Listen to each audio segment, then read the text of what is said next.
来看针对乌克兰提出的10点和平方案，有超过80个国家总伫瑞士来进行第4届的讨论，望讲找出办法，互乌俄战争赶紧收煞。英国嘛甲乌克兰签署安全合作的协定，承诺讲若使乌克兰搁再防攻击，英国会伫第一时间来斗3天。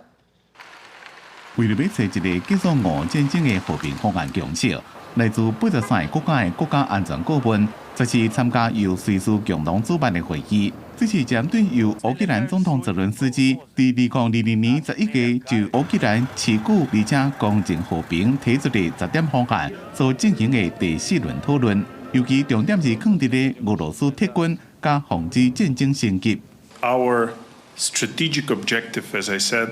is to get to 1991 borders. Our military objectives are always within the plan that has been agreed with partners. 这场会议伫咧世界经济论坛进行举行，瑞士甲乌克兰拢强调，作为俄罗斯盟友的中国有必要爱参加谈判，而且上尾也必须甲俄罗斯来谈判。严格主办国家瑞士讲，到目前为止，乌克兰甲俄罗斯拢还未传好行到这步。Il n'y aura pas de paix sans le mot aussi de la Russie. Mais ceci ne doit pas, au contraire,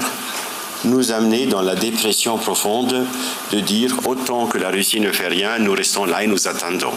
乌克兰总统是按算15要到瑞士参加世界经济论坛。乌克兰官方的消息指出，泽伦斯基将会见瑞士的国会两院议长、总统加政党领袖。另外，英国将会伫咧12甲乌克兰签署后期10年的安全合作协议。答应讲，伫乌克兰成功加入北约进程，若是乌克兰再一面被侵略，英国会伫第一时间支援，一直到最后一刻。英国是乌克兰亲密盟友之一，新年度将会捐援乌克兰25亿英镑，差不多是代表990亿，是英国自俄战争以来上大笔的捐援乌克兰的预算。公司新闻牛眼编辑。